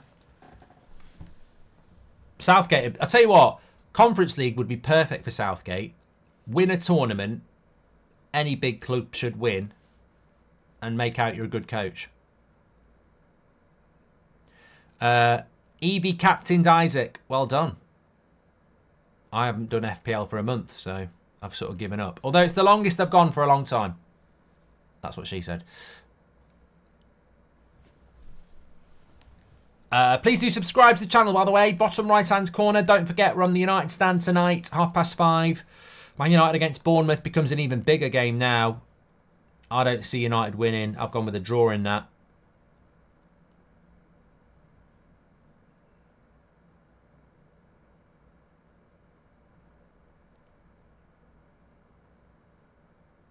Mark, I can't see you doing Conference League watch-alongs, says Dwayne.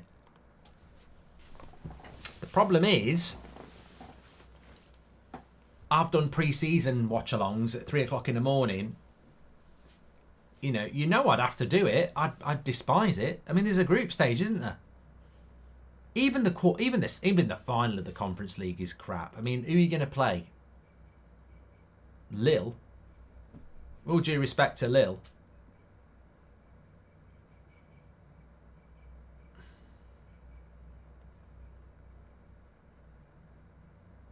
I'm going to get that. Group stages are jokes, says Connor. Look, fair play to Villa. I don't think they expected to be in a race for top four. I know Emery respects these tournaments, so winning the Conference League puts you into the Europa League. It's exactly what West Ham did. It was a great night for West Ham. And it was a good final. I mean, Fiorentina, wasn't it? So, look, I get that, but trouble is, if you put a Liverpool or a Man United or a Chelsea in the Conference League, you win it and everyone takes the piss. You can only lose, can't you? Because you've got to win it, and if you don't win it, you get the piss taken out of you, and if you do win it, you get the piss taken out of you. But, having said that, look at... hold on a minute. I thought he took Werner off. No, he didn't. Yeah.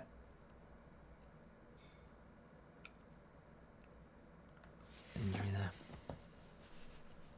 Yeah, I know what I was going to say. Having said that, some people think it's an advantage not to be in Europe. Spurs have had the whole week off. Fucking shit. Chelsea have had the whole week off all year. Shit. I think that just because you get the whole week off doesn't necessarily mean a lot this season. There's not many teams that have had the whole week off that have done well. I don't think Spurs have done well because they had the whole week off.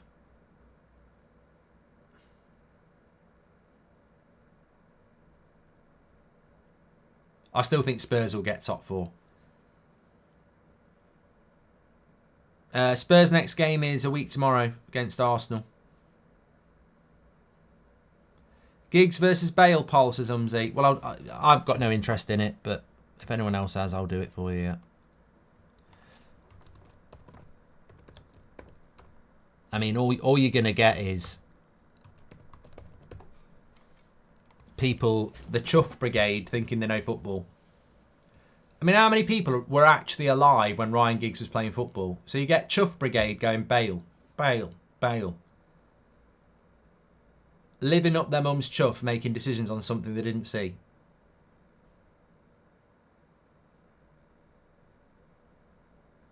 I liked the one we did the other day, robbery against Robban. If you're going to do historic either-ors, do it based upon players from that era, because as soon as you make it recent player against player from the past, you get Chuff Brigade votes who don't know what they're on about.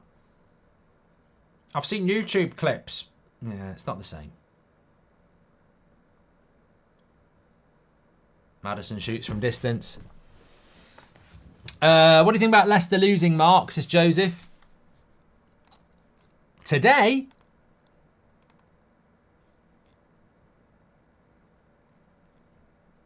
Leicester didn't play today. They must have played last night.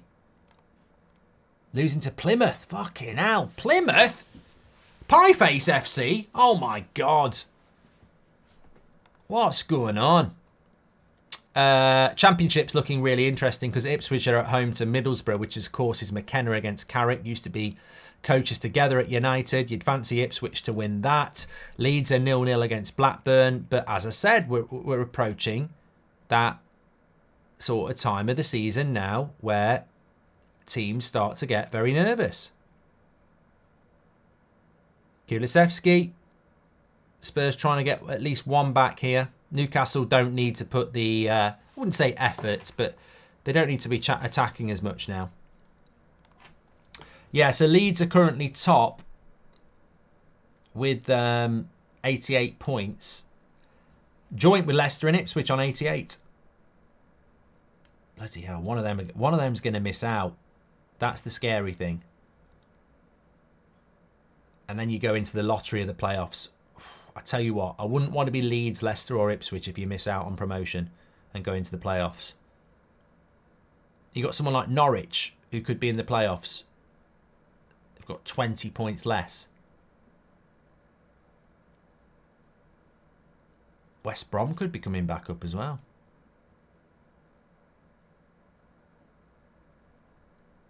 The thing that bothers me about the Championship is if you take Ipswich out of the top, 6... Leeds, Leicester, Southampton, West Brom, Norwich have all had multiple parachute payments in the last decade. It's not a coincidence what happens in the Championship.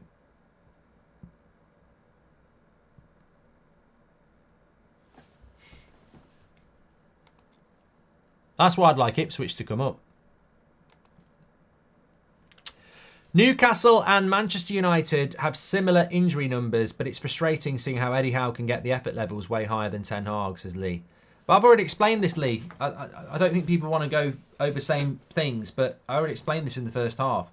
The reason Eddie Howe and Newcastle perform better than Man United with the injuries is because Newcastle have recruited players that are step-up players who are consistent. You know, Harvey Barnes, Gordon, Burn. These players are well scouted. These are players that if they play 40 games, they'll play above average 35. Whereas Man United don't scout their players very well and don't sell their players. So we've still got players that sacked Mourinho. We've still got players that sacked Ollie. We've still got players that down tools under Ranić. So it's a mentality thing. Newcastle have got strong, consistent mentality players. And Man United's recruitment over the last 10 years has been completely the opposite.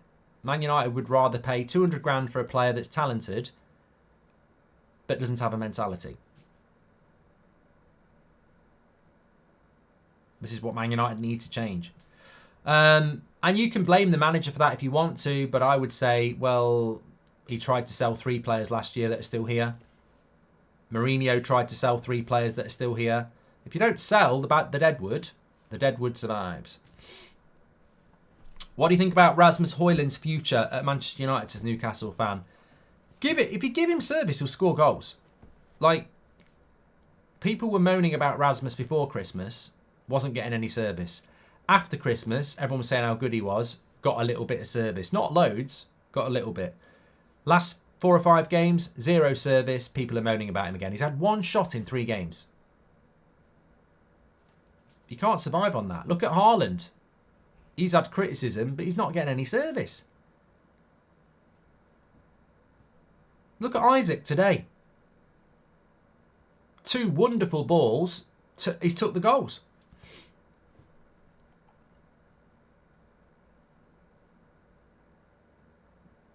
Jody says, why doesn't the manager address his lack of service? Well, How do you address the lack of service with players that don't have the IQ to do it?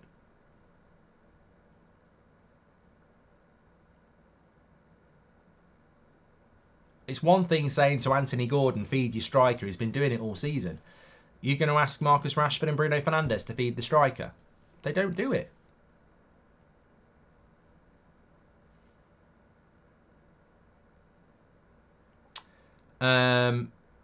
Treble Champ says, how about Casemiro and Eriksen? What about him?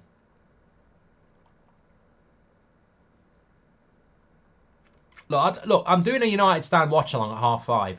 I'm watching Newcastle against Spurs on That's Football. Please go and touch grass if you think you're turning this show into a Ten Hag in or out debate. That's not this channel. You're on the wrong channel. I'll see you at 5 o'clock.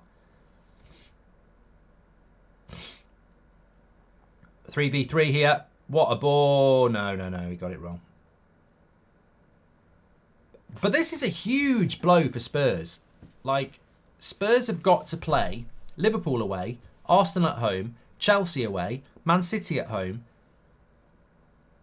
They've got a lot of potential losses, Spurs, and you'd watch this as an opposition and go, Spurs are great when things go their way, but they've got absolutely no mentality here. I mean, look, Newcastle's starting 11 is nowhere near as good as Spurs.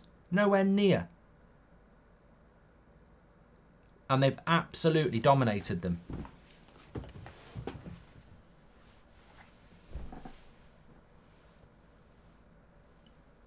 I can't remember what I said in Goldbridge. Anyone remember what I said in Goldbridge on the podcast?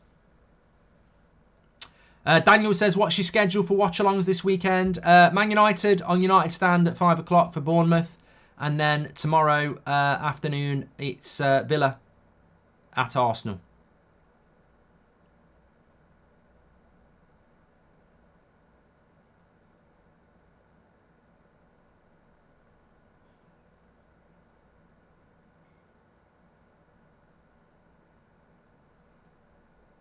Oh, I said Anthony Gordon would score. Cash back. Cash back. Yeah, I'm very busy next week. We've got I'm even doing a Europa League watch along on Thursday because I think that is going to be Klopp's last game in Europe for Liverpool. So I think they'll go for it. So I'm going to do that on Thursday. Champions League Tuesday, Wednesday. I might do Chelsea on Monday against Everton. I think that might be an interesting game. I'll see.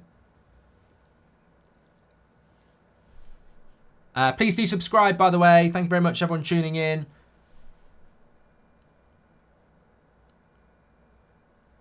Terrible, terrible, terrible game for Spurs. There's no way of dressing this up.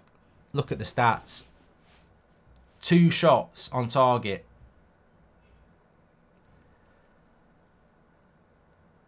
%71 possession.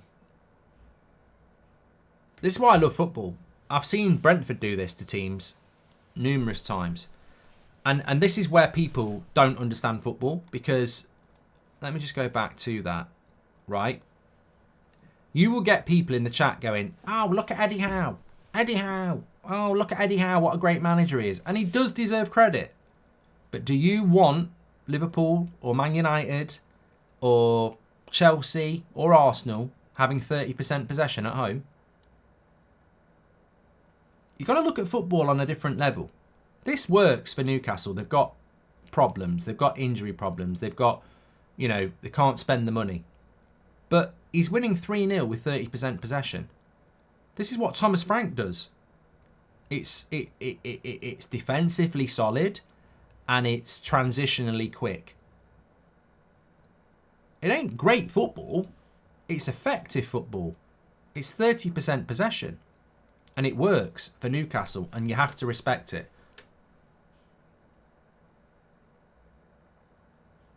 But when you are a Spurs with 70%, you've been beat 3-0. Trust me, this happened to United at Brentford. It happened to Liverpool at Brentford. You sit there and you go, well, you're disappointed.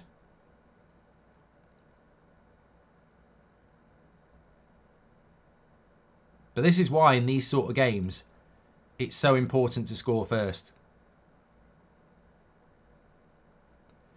Because if Spurs score first, Newcastle have to come out. If Newcastle score first, they can keep doing it and probably counter even more because Spurs have to come out more.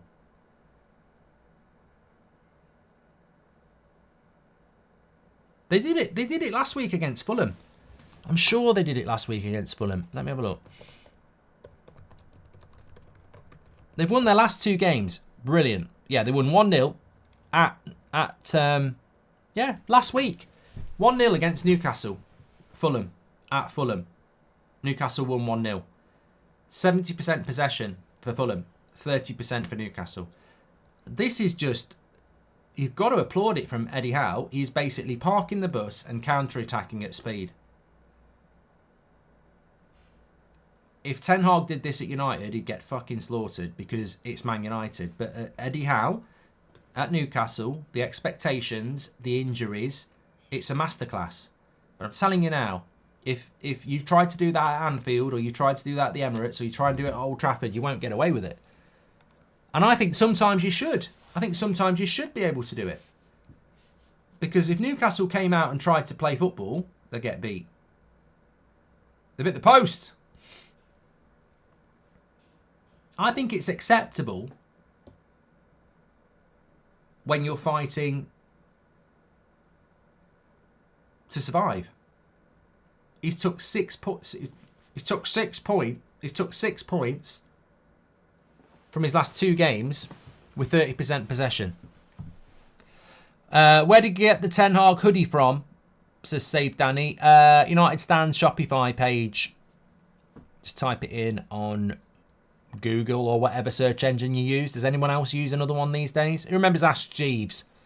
How do you think this affects United, says Cameron? Well, United need to win today anyway.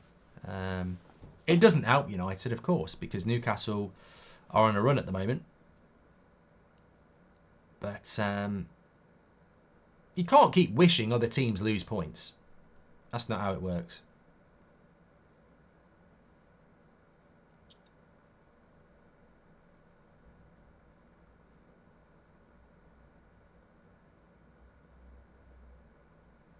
You end up where you deserve.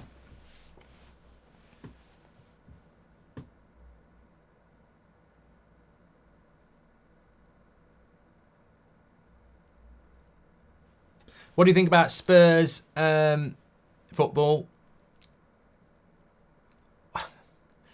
What I would say about Spurs football is, and again, people might not like it, is they are very, very one-dimensional. They play a high line and they're set up to get broken upon. And, you know, they're losing 3-0 to a team with 30% possession who keep looking like they're going to score the 4th goal. Like, he's not changed this at all. This has been going on for a very long time. Like, when did they score the first goal? This has been going on for at least an hour. And he's not changed it. Like, Newcastle are just sitting in and counter-attacking, and Spurs, I can't remember, they've not even created a good chance. Leeds are losing to Blackburn, by the way. Big goal, that. Blackburn to stay up, and Leeds trying to go up.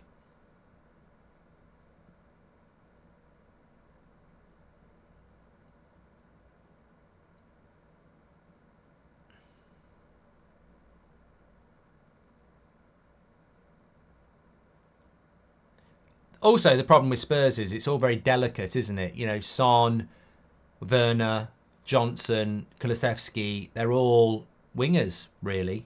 There's no option into a big man to hold the ball up or, you know, run the channels. It's all got to be very delicate, and you're up against, you know, quite physical and, you know, seasoned defenders like Burn and Shaw. I just think Spurs have just been manhandled today.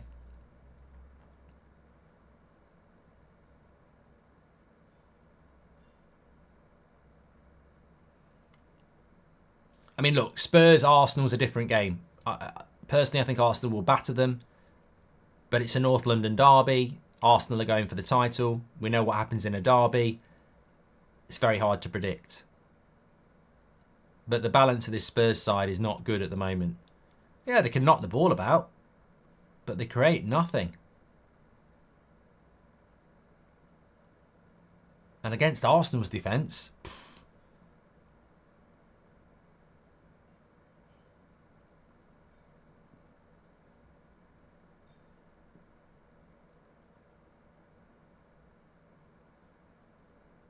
Werner miles offside there.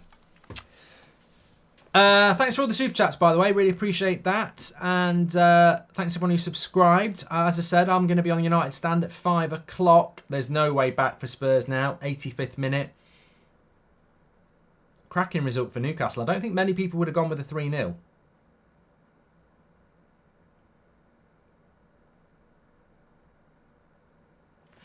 But it's a cracking result.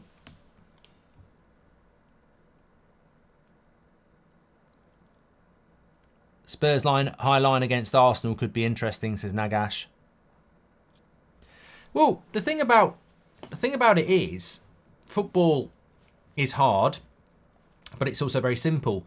And as a coach, if I know I'm playing a team that's going to play a high line and dominate the ball, I'm sort of, unless I've got a team that can play better than that, I'm sort of like going to go, let them have the ball and hit them on the break. Because we're going to get opportunities on the break. Oh, Anthony Gordon could have made it 4. And that's what I mean. It's 3-0 to Newcastle. And they've still had 2 or 3 chances that they could have scored from. Whereas I fail to think of a Spurs chance they could have scored from.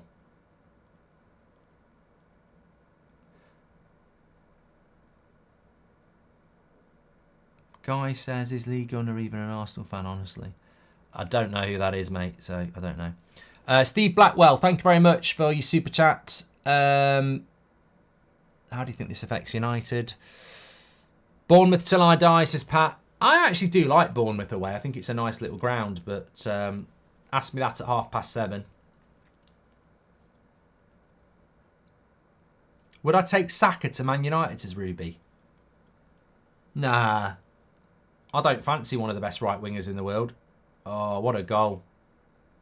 What a goal. 4-0, Shaw.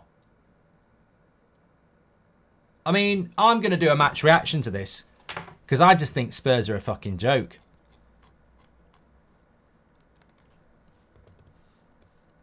%30 possession.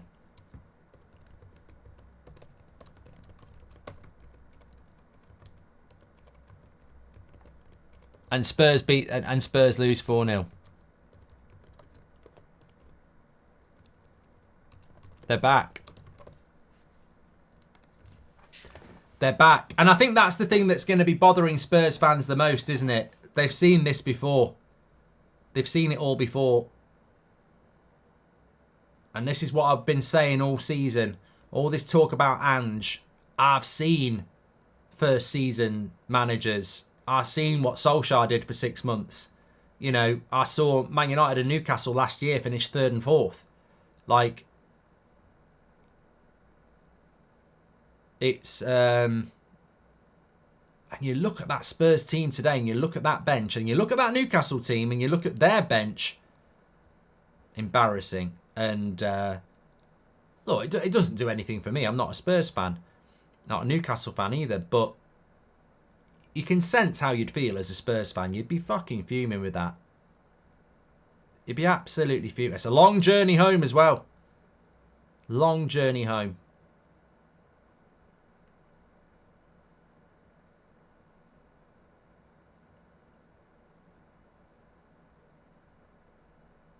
Ruby's back with another one. Would you take Salah at United? Nah. I'm more than happy with Rashford. Assist was from whoever took the corner. I didn't see who took the corner, Frank. I would not have a clue. Spurs are crap in the air, says Jimmy. I mean, I suppose the only hope for Spurs is that maybe... who's that who's just come on? He looks about 90. Is that like one of them fan things? Who's just come on for Newcastle there? He looks like he's in his 50s. Gordon got an assist. Matt Ritchie. Sorry, Matt Ritchie. Hey, come on. Luke Littler doesn't look like he's 16, does he? He looks older than Eddie Howe. My God. Google Matt Ritchie. Nah, that's not even a joke. Matt Ritchie looks older than Eddie Howe. 34. Check his passport. He had a hard paper round. 1 goal, 2 assists for Gordon. Get him on the plane, says TMA. Hey, mate, you lot need to be listening to the podcast. Get on board with the podcast. I know YouTube's YouTube, but the podcast is a brilliant listen every week. We do 2 a week, me and Will. Many of you ultras will already be listening to it on Spotify. Goldbridge Saves Football. I've been talking about Gordon all season and McAllister all season. And look what's happening. You either know ball or you don't. He's been incredible. Absolutely incredible.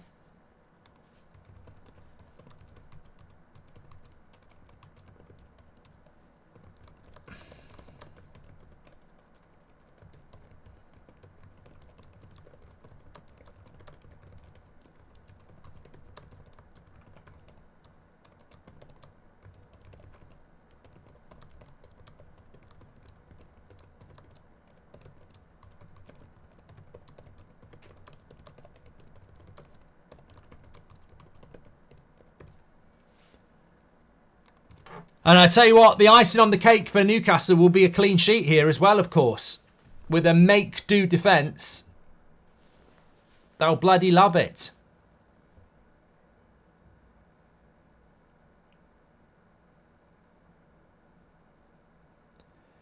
Jake says, Ange out, Jose back.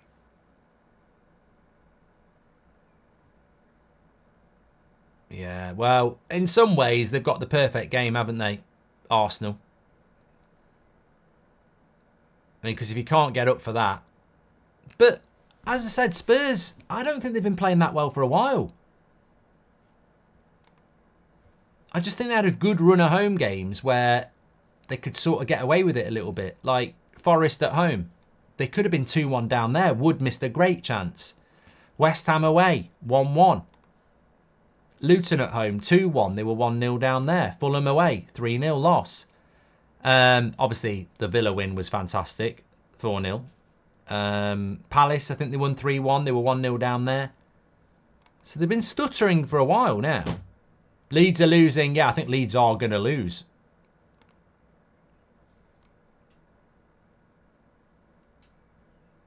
Losing 1-0 at home to Blackburn, who are in a relegation fight.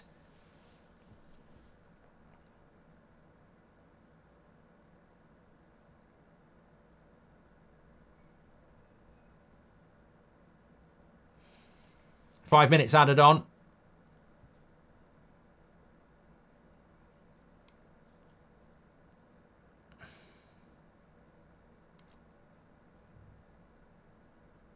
Interesting stat, says King Cop. Mark, it's an interesting stat, but Gordon has scored versus every Big Six team this season.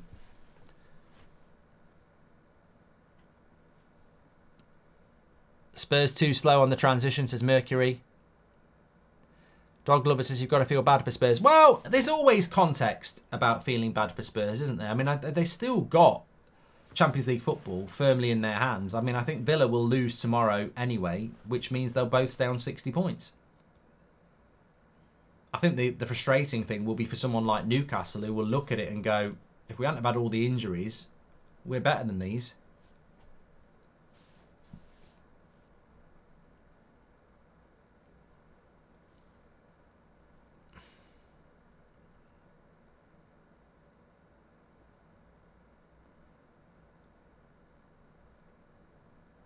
City's line up against Luton not that strong, even though it's Luton. Mate, they could play the kids. They'll win that.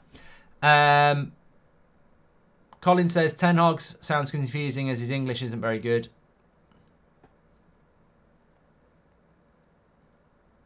Shaw scored the first goal, 7 Murphy, from a corner from Gordon. Jimmy, thank you very much for your super chat. Don't forget, 5 o'clock tonight, I'll be live on that United stand. Not that United stand, the United stand. Massive game against Bournemouth. Man United down to 7th now with this Newcastle win. And Newcastle's goal difference is very good. They've scored more goals than Spurs and Villa this season somehow, which is incredible for a team that struggled.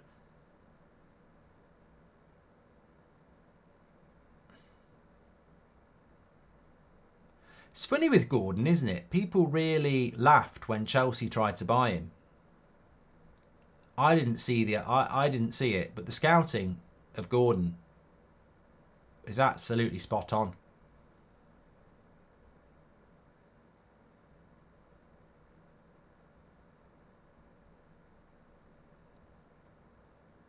Ipswich could be top of the Championship tonight by 3 points.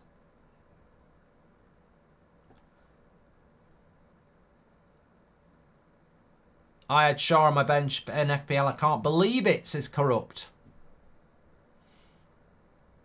What the hell was that pass by Højbjerg? He must have seen someone in the crowd. Fucking hell, mate.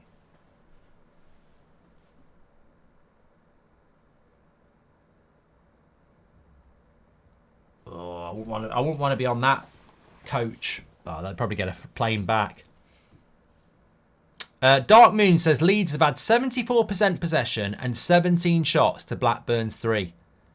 One of those days. Do you think Ipswich and Norwich will go up, says CL? No. I don't fancy Norwich in the... Norwich might not even make the playoffs, but even if they do, I don't fancy them. Final whistle. Wow. I'm glad I spent it with you. That is an absolutely incredible result for Newcastle. You've got to give them credit. But look at the possession. 27% possession, 4-0. Spurs have to be embarrassed. Newcastle did a job on them today. Gordon, Isaac, fantastic. Eddie Howe did a great tactical job. But ultimately, the bottom line is, Eddie Howe sent Ange back to school. He absolutely schooled him. That's what he did. 5 o'clock, United stand. I will see you there. Big game. Thanks everyone for tuning in. Don't forget we're back on here tomorrow for the Arsenal Villa game as well. Could be, Villa, Emery, maybe. We'll have to wait and see. Thanks everyone for watching. Bit of a pushing and shoving going on there. Romero losing his head a little bit. Don't know what that's all about. But I'll speak to you all in a bit. Take care. Thanks for watching.